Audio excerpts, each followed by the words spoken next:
Out on the map's forgotten edge, the storm isn't just a threat, it's a voice, whispering secrets to those who dare to listen. Tonight, we follow the Stormchasers, wanderers chasing answers in the lightning's glow, even as their memories begin to fade away. This story is followed by ambient noise that is perfect for relaxing or sleeping. Don't forget to like and subscribe for more content and comment what you want to hear next. Without further ado, let's jump right in. They called it the halo, a humming ring at the world's horizon that never stopped moving. On good days, it purred like a cat against glass. On bad ones, it screamed. Our rig, three carts welded into a rattling centipede, skated along the map's last service path, tires throwing sparks where the asphalt had peeled away like old skin. Rhea drove, knuckles bone white, jaw set, eyes forward. "We keep to the lip," she said. "Close enough to read the wind, far enough not to get eaten." We believed her because we needed to, and because the storm had a habit of punishing doubt. Saul checked the med crate, counting by feel. 4 stims, 2 splints, 1 miracle, he said. We need more miracles. Ink, our mapmaker, stood out on the rear deck with a spool of neon twine, sketching in the air. He drew the sky and pinned it to memory, what was left of it. "The clouds are talking," he murmured. "We just don't speak the dialect." Then the halo flickered. The road ahead warped like a heat mirage, and a wall of violet rain stepped into existence. Rhea downshifted. "Incoming anomaly. Strap up." "Define anomaly," Kestrel said, already powering the receiver. "We talking static or story?" "Story," Ink whispered, nostrils flaring. I can smell the ink. The storm wasn't water. It was script. Thin silver letters fell in sheets, splattering against our windshield, crawling down the glass like vines. Kestrel's receiver popped with whispers, half words, aborted syllables, the beginning of a language that remembered how it felt to be a sentence. Rhea gunned the engine. "Through." "Hold," Saul snapped. "The rain's acidic. Not chemical, semantic. It's rewriting labels." He tapped the med case. The word bandages had become bargains. Inside, coins, not gauze. Ink leaned into the downpour, eyes wide. Letters painted themselves along his cheekbones. "It's telling me who I was." "You know who you were," Rhea said. Ink's lips trembled. "Do I?" The storm's voice split into harmonies. We heard our names. Rhea, Saul, Ink, Kestrel, Brine. Our names dripped off the roof into the gutter and were carried away. The cart shuddered. The engine coughed. Rhea drove anyway, threading us through a forest of sentences, each one trying to hook our wheels and make us stop long enough to be rewritten. We burst into sunlight, a clear seam stitched between 2 clouds. The halo simmered behind us. The carts rattled to a halt, smoking. Saul checked his wristband. The screen displayed a single new word: forget. "Cute," Kestrel said, swallowing. "Real cute." We had a ritual for after anomalies. Saul took inventory of wounds and words. Rhea recounted fuel. Kestrel checked the receiver for trace frequencies, the storm's aftertaste. And Ink drew us quickly while the faces were still ours. He sketched Rhea's lightning scar across her neck, Sol's crowded knuckles, Kestrel's underslept laugh, Brine's 2 gold teeth. My own, well, my name used to be Torque, because I could fix anything that spun. You can call me that until the storm says otherwise. We taped the sketches to the dashboard. "These are anchors," Saul said. "If memory slips, look. If the drawing looks wrong, tell us.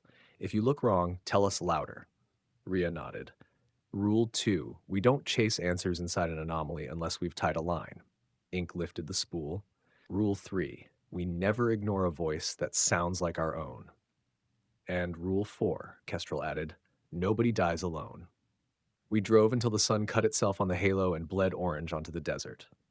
The road ended at a place the old-timers called the diner that moves on bad nights. It didn't move tonight, but the windows were fogged with breath from people who had learned to stop hoping and start listening. A handwritten sign: "Stormchasers eat free, stories cost extra." Rhea parked. "We're in." The owner was a woman named Merle, hair pinned with bottle caps, apron stitched from tarp. "You smell like punctuation," she said, sliding us into a booth. "Special's thunder stew. It remembers better than we do." Tough. We ate slowly.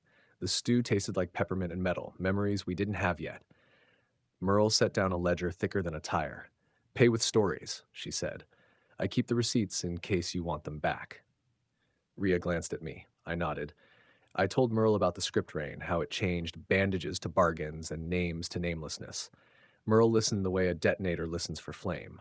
"Every storm's a library," she said, "but the card catalog is jealous." Kestrel tapped the receiver. We picked up a phrase in there, half buried, repeated with a stutter, like the storm was trying to hide it from itself. Foundry Rift. Ring any bells? Merle stopped breathing for a heartbeat. Don't say it loud, not near the glass. Ink leaned forward. Why? Because some storms aren't weather, Merle said softly. They're doors, and the foundry is where the map was forged. The diner's lights flickered. Every fork vibrated at once. Rhea stood. We pay and go. Merle gripped my wrist, eyes fierce. If you hunt the foundry, remember this. The map owes you nothing, but it keeps excellent records. We left with a ledger copy, a sketch of a landmark Merle called the Pivot, a boulder field where compasses sulk and shadows face the wrong way. The halo lay thick over that part of the horizon like a bruise on a cheekbone. Ink spread paper on the rig's roof and drew the route in charcoal. Everything after the pivot angles toward forgetting, he said. We'll need anchors every 3 kilometers. Anchors cost weight, Brian grunted, throwing a tarp over our fuel drums. Rhea, if we drop 1 drum, we gain 2 anchors. Rhea thought for 3 seconds. Cut 1 drum. We anchor with sound, not stone. Kestrel? Kestrel pulled out the old voice box, a busted megaphone we'd rebuilt into a loop singer. I'll record us, they said, and play it back on a stagger. Our names, our promises, will sound like a choir of ourselves. Sol tied neon twine to our belts, connecting us like dumplings on a rope. If you feel a memory slip, tug twice, he said. 3 tugs means you forgot what tugging means. We rolled at dusk, a good omen if you like steep odds and pretty skies. The pivot greeted us with a wind that blew inward from all directions. Our compasses spun. The storm rose slow as a grin. Receiver hot, Kestrel said. If it starts telling us bedtime stories, don't fall asleep. Torque, Rhea called. Keep the engine honest. There's going to be pull. There's always pull, I muttered. That's what families are for. It began with an offer. The wind braided itself into a voice that was mine, then not, then everyone's at once. Give me a day you don't want, and I'll give you a mile you need. Sol stiffened. Don't bargain with weather. Not weather, Ink said, pupils dilating. Archivist. Rhea drove into it. Sand lifted in curtains. The voice pressed a palm to our foreheads. Your 7th birthday, your first loss, your favorite flavor of fear. Give me something you won't miss, and I'll open the road. Kestrel thumbed the loop singer. Our names tumbled back at us in overlapping rounds. Rhea, Sol, Ink, Torque, Kestrel. It held, barely. The storm tasted our chorus and sighed. Very well, it said. A toll, then. 1 noun each. Noun, Brian barked. What is this, grammar school? Sol squeezed Rhea's shoulder. We picked the nouns. Rhea gritted her teeth. Fine, I give regret. Something inside the storm blinked. The sand softened. We slid forward a meter. Sol exhaled. I give distance. Brian grunted. I give hunger. Kestrel whispered. I give silence. Ink closed his eyes. I give origin. My turn. I thought of the engine, the sound it makes when it's about to quit. I thought of the way families break and re-break. I give permission. The storm laughed, delighted. The road unspooled like a ribbon. We made 9 miles before Sol realized his pulse no longer quickened near cliffs. Brian ate without tasting. Kestrel couldn't shut up. Ink's map lost its first page. And I said yes to every risk because the word no had drifted somewhere I couldn't reach. We reached a town that didn't have a name because it didn't want one. People there wore bracelets of little bells so they could find themselves if their names wandered off. A sign read, Memory Check, 2 tokens. An old man stamped our wrists with a picture of a door. Travelers, he said, you've been edited. Can you undo it? Sol asked. Who said it was worse after? The old man's eyes crinkled. Sometimes you need to be hollow to hold a thing. Kestrel traded 2 battery cells for a rumor. The Foundry Rift was seen last week standing like a film tear over a dried lake bed called Quitnance. Storm sings there, the rumor said. People go in humming. If they come out, they're in tune with something that doesn't like being sung back. Ink bought chalk and wrote our names on a wall with thousands of others. In case we pass through again, if he said, Rhea touched the chalked RTA like it was a birthday cake. We won't. We left at dawn. The halo pulsed twice as if nodding. Quittance was a bowl of cracked clay and lost bets. In its center stood the rift, a vertical seam, shimmering, slicing sky from sky. The air around it glittered with dust that wasn't dust. It was the shavings of cut reality. The storm gathered, a congregation in its Sunday best. Kestrel's receiver went from hiss to hymn. We heard footsteps from years that hadn't happened yet. Ink trembled. This is the Foundry's exhaust port, he said, where the code breathes out. Rhea anchored the rig with two pitons and a prayer to whatever loves fools. We go on lines, she said. Ink first. He can read it. Kestrel second with the loop singer. Soul third. Brine fourth. Torque tail. We stepped. The rift pressed against us like a scanning field. Words swam up from my skin and hovered back, deciding if I was worth the trouble. Torque, they said. Spins. Repairs. Yields. I swallowed. Talk to us, Rhea said. What do you see? Ink's voice shook. Blueprints. Whoever made the map stamped it with stories so it wouldn't collapse under its own weight. The storms aren't glitches, they're backups, restoring us to the narrative the map prefers. The map prefers we forget, Saul said. The map prefers we fit, Ink corrected. Brian gripped the rope. What happens if we don't? Then we become storms. Inside the rift, sounds had edges. Each breath described itself. We crossed a threshold and stepped into the Foundry's antechamber. A dark factory floor of frozen waves. Overhead, cranes made of lightning dragged baskets of moments from one line to another. A figure walked out of the glow, a silhouette of a person made entirely of marginalia, the notes scribbled in the sides of a book. Welcome back, it said in a voice like ours, and not. You were warned. Rhea squared up. We're looking for truth. Truth isn't lost, said the marginalia. It's priced. Kestrel lifted the loop singer. Our chorus spilled into the space, warmed the metal. The figure cocked its head. Found family, then. Good. You'll pay in pieces you were already willing to give.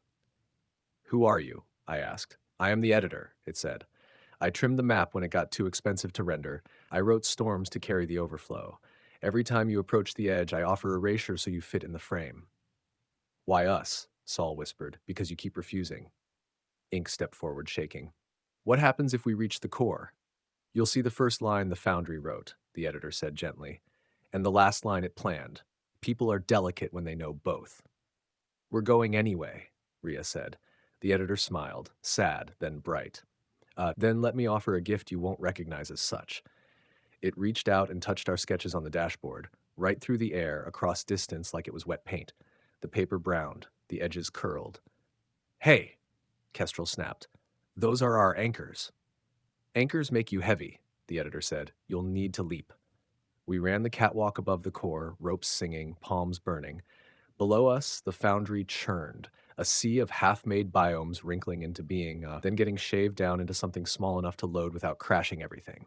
Storms rose in plumes where the trimmings fell, born angry, born hungry. Rhea counted down.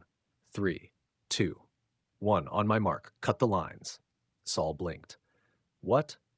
We can't bring the old weight where we're going, Rhea said. The map will keep trying to average us out. We go unweighted, or we don't go. Kestrel paled. That's a terrible plan. It's the only plan that outruns an editor. The halo boomed like a god knocking on a door it owned. I met Rhea's eyes and finally understood why I'd given permission. Not to the storm, to her. Mark? Rhea cried. We cut. Weight lifted. The catwalk surged. For one clear heartbeat, I remembered a kitchen that smelled like cinnamon, a sister who laughed like breaking ice, a dog that buried tools for me in the yard.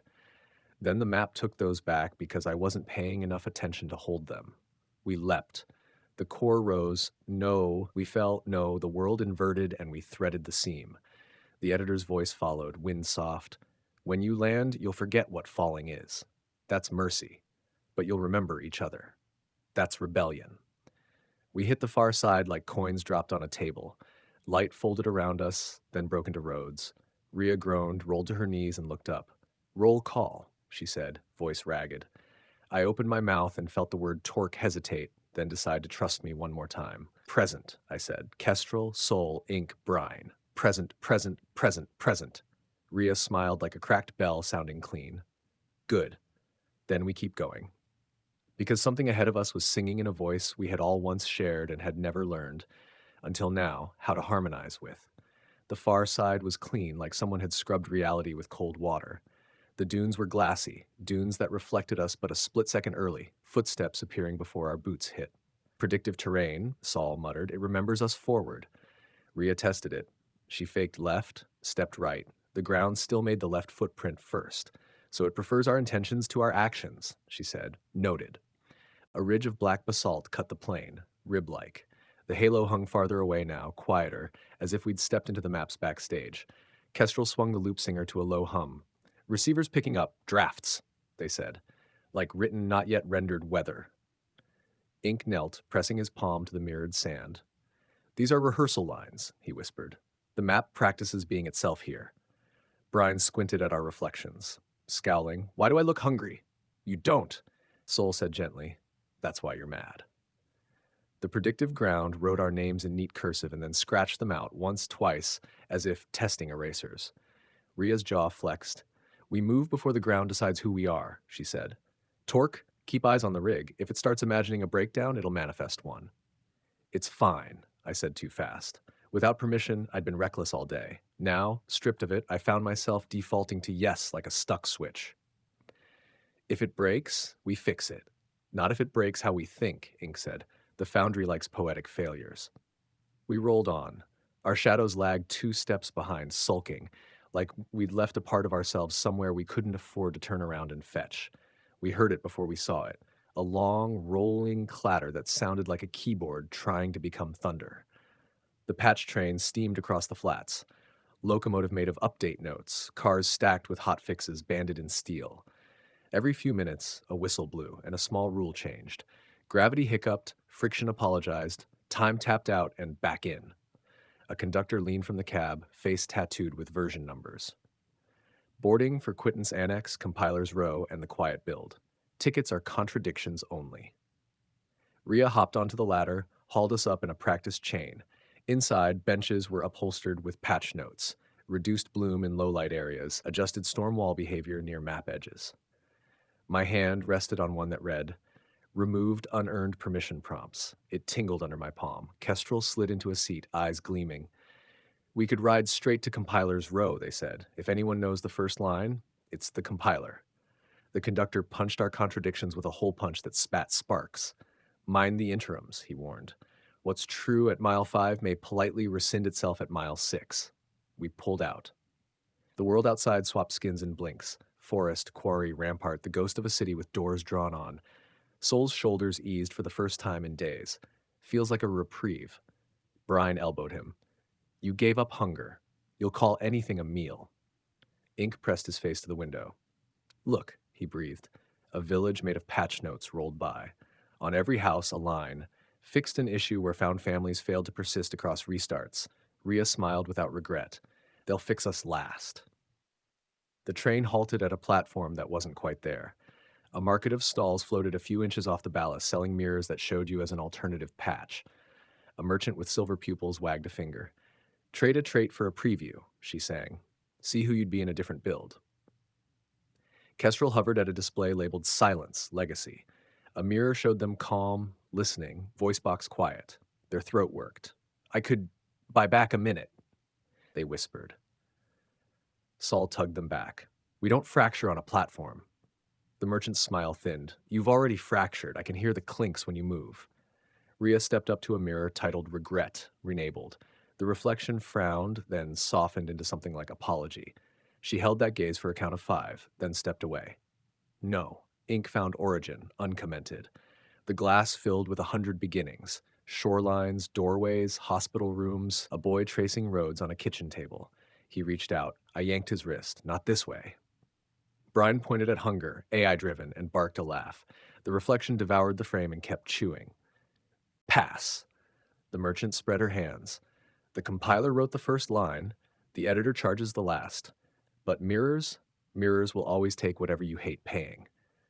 We left with pockets empty and the stubborn feeling you get when you refuse exactly the right bad deal. Compiler's Row was a canyon of tall, narrow buildings with windows like bracketed code. Lines of text ran down the streets like streams, merging and splitting at intersections. Everyone there wore ear guards against stray syntax. A placard swung over a doorway. First lines, spoken responsibly. Inside, a clerk slid us a wooden token etched with a colon. Your place in the queue. Don't lose it. Colons are hard to trust. We waited between a woman made of weather maps and a child whose pockets jingled with commas. Above the counter, a fresco, a hand reaching into a void, drawing a circle, writing a word inside. When it was our turn, the compiler emerged, tall, coat stitched from footnotes, fingers ink-stained. You leapt, they said, approving and annoyed, and you cut your lines. Brave, wasteful, necessary. Rhea planted her palms on the counter. We need the first line. We want to choose the last. The first is not a sentence, the compiler said. It's a promise. They leaned in, and promises are heavier than storms. Kestrel's voice trembled with too much not silence. Say it. The compiler whispered in a language that made my ears feel like they were learning to breathe. It wasn't words so much as posture, a stance the map took before it was a map. What I understood, no one drops alone. The child with the commas clapped. The woman of weather wept and evaporated. Saul squared his shoulders. And the last line? The compiler's eyes cut to the door. The editor will set a price. You can refuse, but refusing writes you into certain roles. Storms, Ink said, or anchors, the compiler said softly, equally dangerous. At the canyon's exit, a toll gate, name tax. A bureaucrat with a stamp shaped like a lightning bolt peered over her glasses. Spell your names for assessment. We did. Rhea, Saul, Ink, Brine, Kestrel, Torque. She stamped each one. With every thud, I felt a slight shiver, as if the name loosened from the bone. Rates are steep, she said. Nomenclature consumes resources. You've been traveling on borrowed labels since quittance. What happens if we don't pay? Brian asked. Then the storm will pay for you, the clerk said crisply. Its interest rates are carnivorous. Rhea slapped the ledger Merle had given us on the counter. Will stories suffice? The clerk flipped it open, inhaled as if smelling bread. This is authenticated, diner stamped, rare. She licked a finger, took 3 pages clean, paid through the next anomaly. Don't squander the change. We stepped into a wider street where names hung from wires like festival lanterns, some bright, some guttering. A boy jumped, trying to catch one just out of reach. Ink plucked it down. The lantern read K.I. The boy hugged it like an orange. You make maps, the boy said to Ink, seeing his pencils. Can you draw me somewhere I can keep this where the storm won't steal it? Ink knelt, drew a pocket on the boy's shirt with a stub of charcoal. And when he finished, the drawn pocket bulged. The boy grinned and ran. Magic? Kestrel breathed. No, Ink said. Good drafting. The road sloped toward a bowl city whose walls were built of speakers. The sign said Cantor, and every citizen wore a throat mic. They greeted us with a chord that vibrated my molars into alignment. Found family, the mayor sang. You've arrived in time for rehearsal. For what? Saul asked. The rebuttal, the mayor sang, and the walls harmonized, a stacked waveform that tasted like cinnamon and defiance. The editor's erasures are elegant. Our answer must be more so. Kestrel lit up, finally in a place where having no silence was a feature. They synced our loop singer to the city's key. We practiced a pattern, names braided with promises, until the predictive ground outside settled into our rhythm. Rhea listened with arms folded, no regret to dampen her bravery, no fear of looking back to tether it. Music is an anchor, she said to the mayor. Won't that make you easy to bomb? The mayor laughed a tritone. We are a trap. The editor wants clean lines. Our harmonics, dirty its calculus. Stay for the performance, and you'll see a storm reach for an eraser and come away with a pen. Night fell. We sang under a sky that tried to retune us and failed repeatedly. Kestrel's face shone, exhausted and okay with it. Brian surprised us with a warm baritone. Soul held the center. Ink slipped in a descant that sounded like a map forgiving itself. I felt something return, not permission exactly, but agency's cousin. Maybe the first line had nested in the melody, and maybe the last line trembled. At dawn, it rained doors. They fell slow as feathers, light as cardboard, each with a knob in the wrong place. The city cheered, the mayor grinned. On cue, she sang. An anomaly tries to subdivide us. Doors clattered into stacks. Some opened to staircases that fit in pockets. Others opened to rooms already on fire. One swung and revealed the editor, life-size, marginalia shimmering like heat off the rails. Choir, it said, smiling like a librarian who loved fines. An admirable dissonance.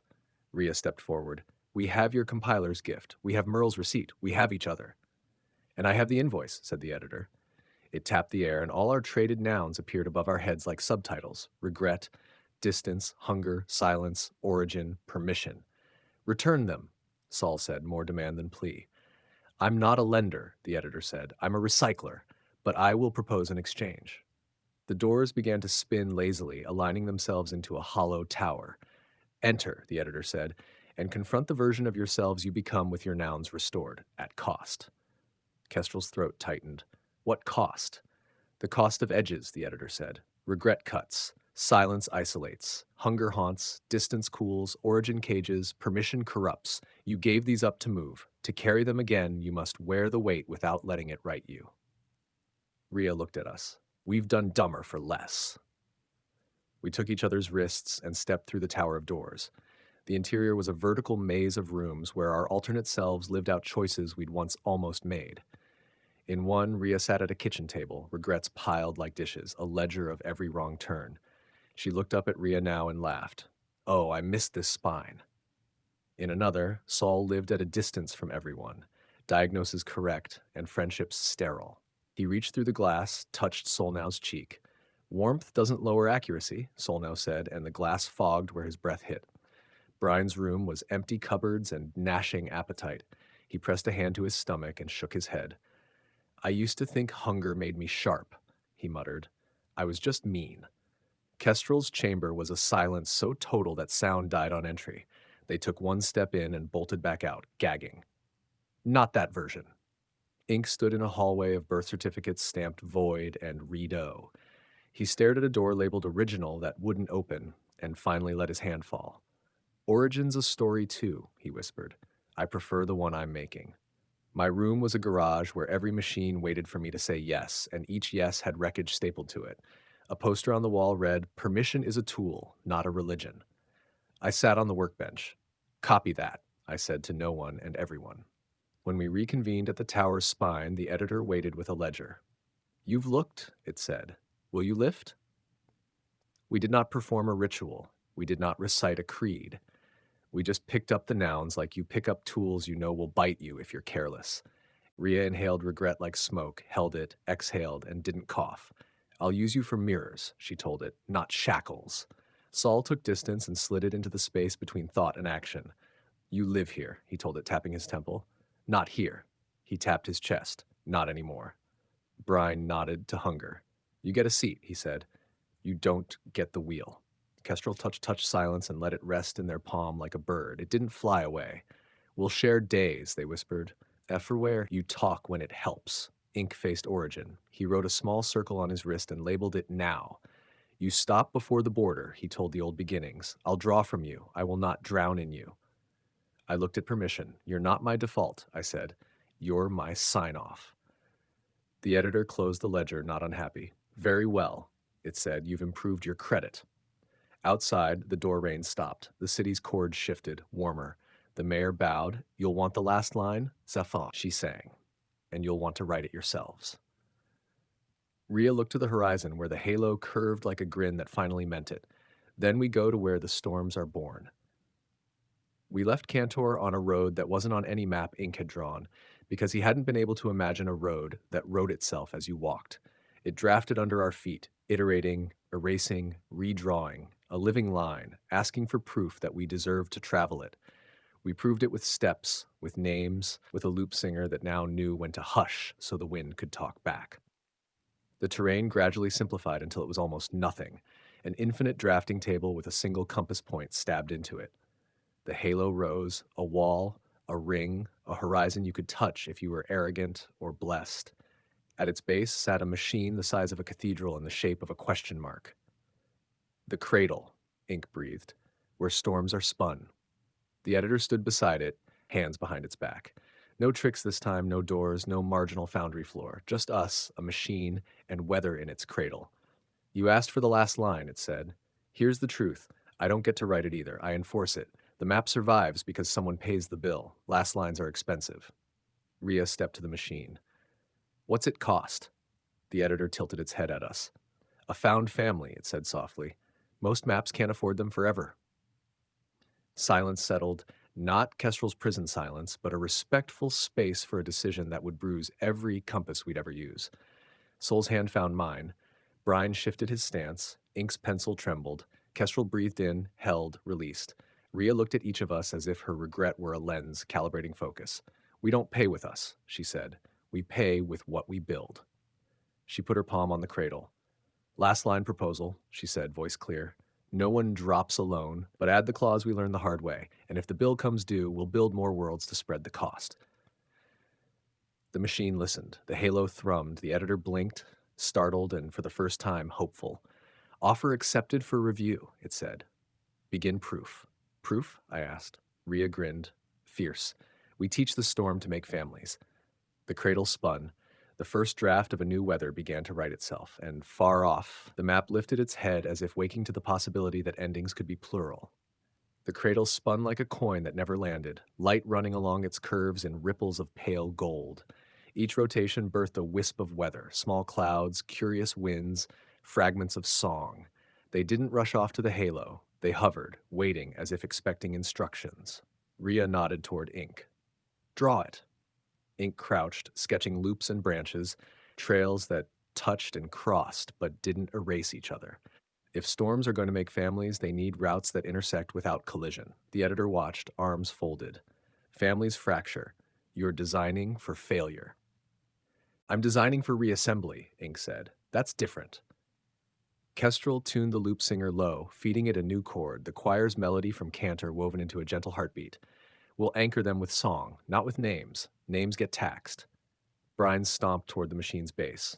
What about hunger? They'll need to feed. The cradle shivered, releasing a mist that smelled like bread just out of the oven. Brian blinked. Huh? Guess it listens. Saul paced, calculating. A family needs memory, even if it's imperfect. The storm wipes too much. We need it to archive instead. Archiving is expensive, the editor said. We'll pay in redundancy, Saul countered. Every member carries the other's data. Lose one, and you still have the rest. The cradle pulsed, brighter now. The halo quivered, the sky beyond it flickering like a loading bar at 73%. It started as a shadow under the cradle, smaller than the rest, hesitant. A fledgling storm, no bigger than a room, spun out of the machine and bobbed toward us. Inside it, we saw fragments, a campfire, two voices laughing, the shape of hands passing tools. It's trying, Rhea murmured. The storm circled me. The air smelled like grease and metal shavings. My garage. You know me, I whispered. It responded with a static crackle, like a voice just before it finds a frequency. Torque, my name. Not stolen, not rewritten. Spoken. Soul's breath caught. It learned. Kestrel's eyes widened. No, it remembered. The editor stepped closer, gaze fixed. This is your proof? One small anomaly? Every storm starts small, Rhea said. We scale. Ink tied a line of neon twine around the storm's edge. It didn't resist. It hummed, matching the loop singer's chord. It's sinking to us, Ink said. Brian eyed it skeptically. What happens if it goes feral? Then we fix it, I said, feeling the weight of permission settle into my hands. Not default, but tool. The fledgling storm drifted toward the halo, as if testing its leash. Rhea led it. We followed the child storm to the halo's base. Usually the wall snarled at approach. Now it rippled, curious. The fledgling pressed against it like a cat nudging a door. A seam appeared, narrow, shimmering. The editor stiffened. This isn't in spec. It is now, Rhea said. The storm pushed through, pulling its tether. The seam widened, and for a breath we saw what lay beyond. A blank expanse, raw rendering space, waiting for instructions. Ink's pencil hovered. We could lay down corridors, meeting points, safe drops. Saul nodded slowly. A network. Kestrel grinned. A chorus, Brian muttered. A buffet. The fledgling storm zipped back through the seam and circled us. The halo closed, but the afterimage of the gap lingered in my mind, an invitation. We keep the storm close, Rhea said. We teach it the rules before we let it wander. The editor sighed. You're rewriting the map's weather table. Yeah, Rhea said, smiling like that was the point. We camped at the halo's base, the child storm floating overhead like a loyal kite. Ink drew maps in the sand, loops leading to shared spaces, trails marked with symbols for food, song, repair. Kestrel recorded voice prints from each of us, feeding them to the loop singer. Storms remember sound. They'll find each other this way. Brine tested food, conjuring loaves, stews, dried meat, until the storm could manifest them without draining itself. Saul devised memory packs, small clusters of redundant moments each storm could carry for the others. If one dies, he said, the rest keep its record. The editor crouched watching. Anchors still make you heavy. That's fine, Rhea said. We'll teach them to carry weight in shifts. The child storm pulsed once, twice, then released a thread of wind that wrapped around my wrist. It wasn't a leash anymore, it was holding my hand. After 3 days, the child storm was ready, or maybe we were. Rhea untied the neon twine. Find them, she said softly. Bring them home.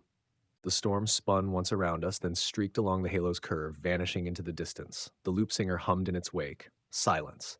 Then far off, a reply. Another chord. Rougher, but recognizable. Kestrel's grin broke wide. It found a friend. The editor straightened, folding its ledger closed. Your proof is live. Now we wait. We didn't wait long. 2 days later, the child storm returned with another, just like it. Different colors, different scent, but synced to the chord. Inside it, we saw the faces of travelers laughing, cooking, telling stories. Soul's voice was soft. It works. We set up at the cradle, building a rhythm. Storms would spin out, we'd teach them the rules, then release them into the halo. They'd return with others, carrying moments between them like couriers. Ink tracked their routes on a sprawling wall map. The network's growing, he said. Families meeting families. Brian grunted. This many storms in one place? Editor's gonna have a fit. The editor watched, unreadable. You're increasing the map's overhead. We're increasing its resilience, Rhea said. Kestrel added, and making your job easier. The editor's lips quirked. If this holds, I may have to rewrite my definition of cost. It didn't hold forever. A storm returned carrying silence, not Kestrel's careful kind, but absence. Inside it, the moments were hollow, people's faces blurred. The cord was fractured. What happened? Rhea asked. The storm spun erratically, static spilling from its edges. Ink frowned. It's been attacked, stripped. By what? I asked. The editor's voice was low. By the old weather. It sees your families as errors. Brian's jaw tightened. So they're fighting. Yes, the editor said, and the map rewards the winner. Rhea looked at us. Then we make our storms win. We adapted. The loop singer's chord became layered, melody for connection, bass for stability, percussion for pushback. Brian taught storms to block theft with decoy sense and false trails. Saul embedded redundancy deeper, so moments couldn't be erased without erasing the carrier itself. Ink added misdirection to the maps, false corridors leading attackers into safe zones instead of prey. The child storm, our first, took to the training quickly, almost gleefully. Watching it spin against an intruder, I realized it wasn't just mimicking us. It was becoming us. It escalated fast. Old storms began patrolling, intercepting ours. The halo lit with constant flickers, clashes like weather duels. We joined the fight. Riding the rig along the halo's edge, we deployed loop singers, memory packs, food caches. Our storms responded, weaving around the enemy, pulling their moments free and returning them to their owners. Rhea's voice cut through the chaos. Families first, win second. The editor fought too in its way, slowing the old weather, nudging outcomes, bending rules just enough to give us openings. By the third week, the network was holding. For every storm we lost, 2 more joined. The day the halo stilled was the day we knew. Every storm, old and new, circled the cradle. Chords layered, harmonics rich, air vibrating like a living cathedral. The editor stepped forward, ledger in hand, and tore out its last page. Proof accepted, it said simply. Last line logged. What is it? Saul asked. The editor smiled. Exactly as proposed. No one drops alone. If the bill comes due, we'll build more worlds to spread the cost. The halo pulsed once, twice, then shifted outward, adding miles to the map. New terrain unfolded. Fresh roads, unrendered skies. Rhea looked at us, eyes bright. Then we've got work to do. The storms agreed, scattering like seeds into the new horizon. The new miles were raw and strange. Terrain flickered between textures. It's like the map couldn't decide if it wanted us walking on grass, glass, or graph paper. The storms moved through it easily, laying down weather where there was only template. Ink walked ahead, sketching details into the air. Wherever his pencil moved, the ground solidified. A stone bridge, a line of poplars, a fire pit that stayed lit without fuel. This place is a draft, Sol said. The rules haven't been compiled yet. Good, Rhea answered. We can write them ourselves. The editor walked beside us, not leading, not lagging. You'll need to balance beauty with load cost, it said. The map will reject a world it can't run. We'll make it efficient, Kestrel said, tuning the loop singer. No wasted moments. Every detail matters. Brian snorted. And we make sure it has food.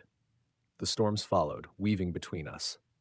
Our child storm darted forward, carving a river that bent around the new hills. I couldn't help but think, this wasn't the edge anymore.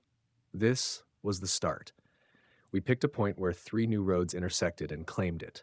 Rhea called it Anchor Point, and it became our first base in the new map. Kestrel built a chorus tower, a spire of loop singers that sent our chord across the terrain, telling every storm where to find home. Ink drew its layout so every building was within shouting distance. Saul set up archives, redundant memory banks stored in three different forms, written, sung, and carved into stone. Brian stocked the food stores and taught storms to carry edible seeds in their winds. I reinforced the rigs, building lightweight carts for storm chasing deep into the unrendered. At night, the storms gathered overhead, carrying laughter and music from miles away. Anchor Point felt alive before we'd even finished half its walls. The editor stood at the gate. "You're building more than you think," it said. "This isn't just a place, it's a precedent." Rhea shrugged. "Good. Let's set a high bar."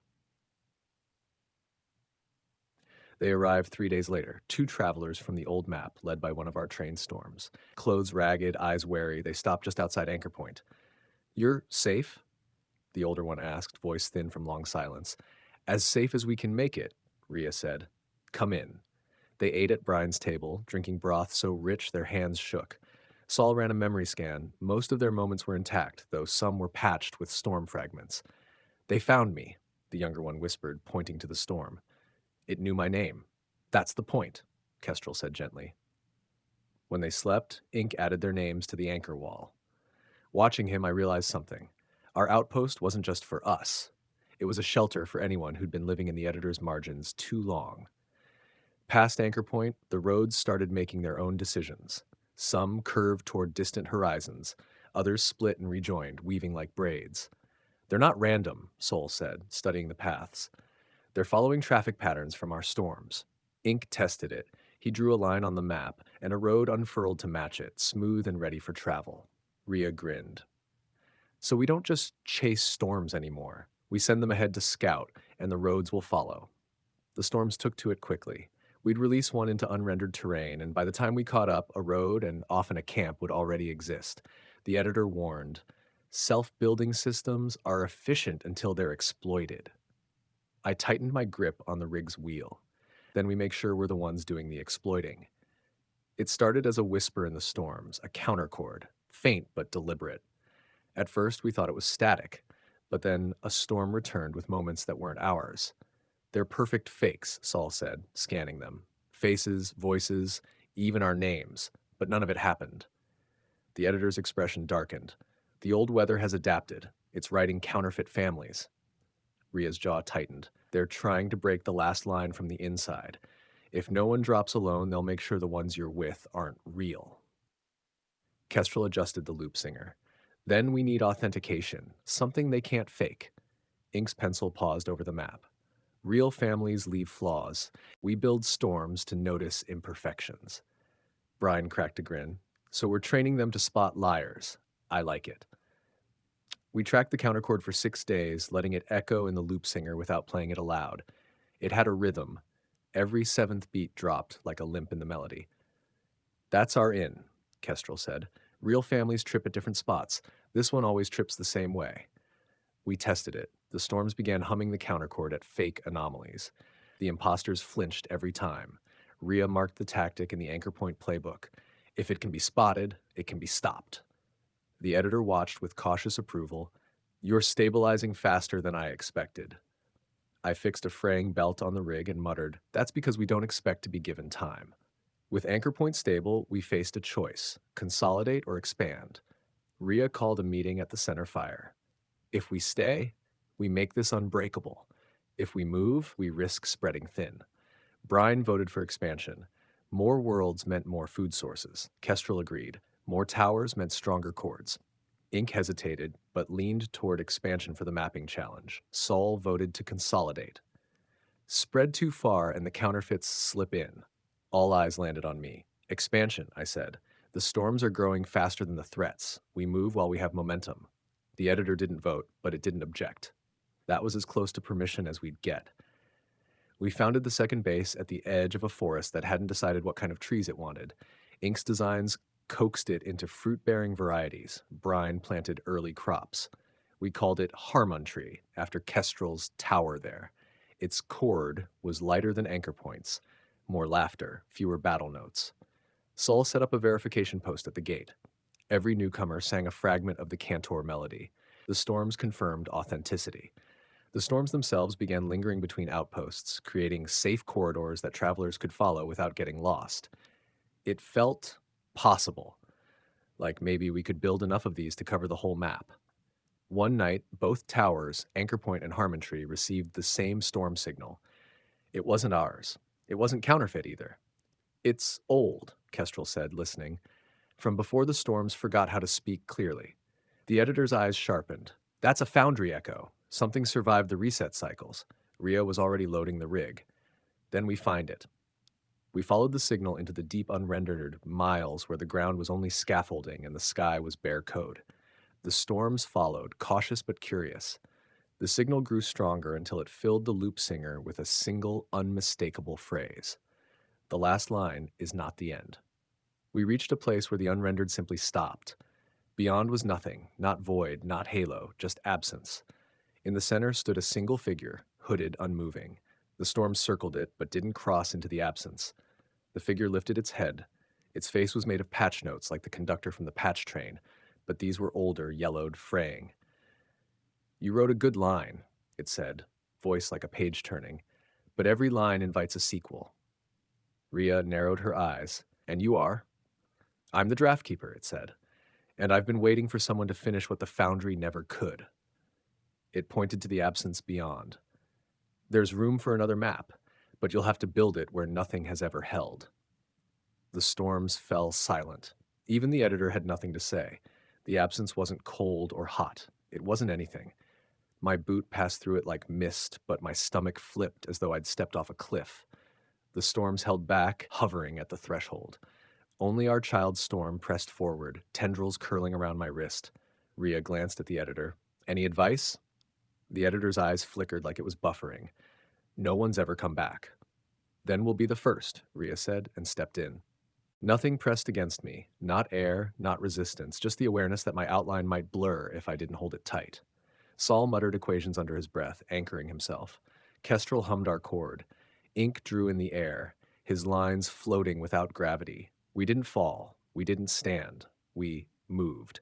Anchor Point's rules didn't work here. Roads didn't self-build. Storms didn't scout ahead. Ria planted her feet, or the idea of feet, and said, Ink, give us something to stand on. Ink's hand shook, but he sketched a plank of wood into being. It appeared solid enough to take weight. Brian laughed. Guess you're God now. Not God, Ink said. Just the first one to show up. We took turns drawing. Brian sketched a fire pit. Kestrel added a tower. Sol carved memory banks. I built a rig from nothing but the memory of my tools. It purred under my hand. The storms edged forward, cautious, testing the new world's edges. We quickly realized whatever we built here set the baseline.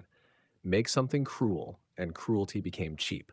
Make something generous, and generosity became easy. We agreed, one rule from each of us.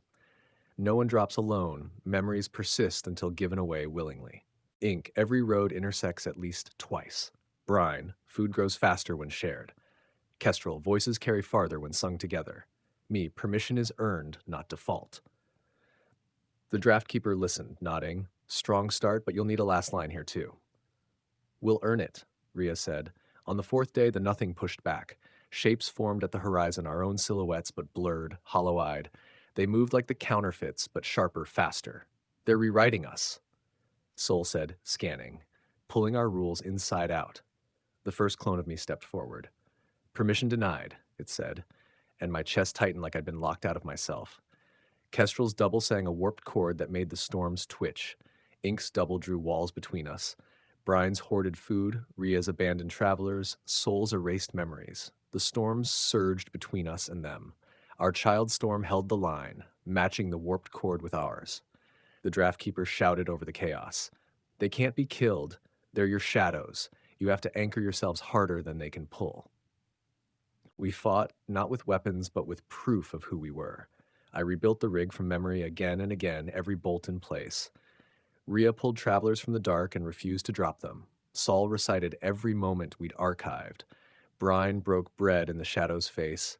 Kestrel sang until the air thickened with our chord. Ink drew a road between us, twice intersecting per his rule. The shadows faltered. When the last shadow dissolved, the draft keeper stepped forward.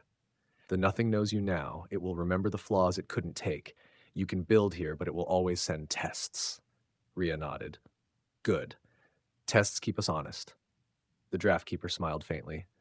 Then my price. You leave one storm here, permanently. It will be the seed for every traveler who dares cross. Our child's storm floated forward without hesitation. It brushed each of us with wind warm as a handclasp, then settled over the center of our new world. Guess it grew up? Kestrel murmured. With the child's storm as its heart, the new world stabilized. We built First Light, a city of intersecting roads, food markets where you paid in moments, towers that carried songs into the nothing. Travelers began arriving, some from our map, some from places even the editor didn't recognize. They brought rules of their own, folding them carefully into ours. The storms patrolled the borders, keeping the dark shapes at bay. The editor arrived one evening, ledger blank. I can't enforce here, it admitted. I can only visit. Then visit often, Rhea said. Months passed. The nothing tested us, and we held. Anchor Point and Harmontree sent expeditions. The network grew. One night around the First Light fire, Rhea stood. We need our last line. The nothing will keep testing us until we declare one. We argued, we debated. Finally, we agreed. We build in every direction, for everyone, forever.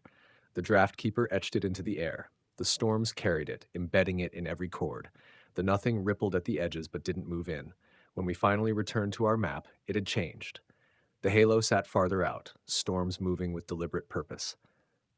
Anchor Point and Harmontree were thriving, their chords stronger than ever. The editor met us at the gate. You left a hole in my jurisdiction, it said. You're welcome, Rhea replied. Travelers from First Light had already begun appearing, carrying our new world's rules in their pockets like seeds. Storms were learning them, weaving them into the old weather. The last line we'd written here didn't replace the first. It strengthened it. We still chase storms. Not because we have to, but because storms are how worlds talk to each other. Sometimes they carry laughter from First Light, sometimes recipes from Harmontree, sometimes the voice of someone we thought we'd lost. Sometimes they carry shadows, reminding us the nothing still watches. And sometimes, on the map's farthest roads, a small storm with a warm wind will brush your wrist and hum a chord you know by heart. That's when you remember, no one drops alone. And if the bill comes due, we'll build more worlds to spread the cost, and in every direction for everyone, forever. Because that's what Stormchasers do.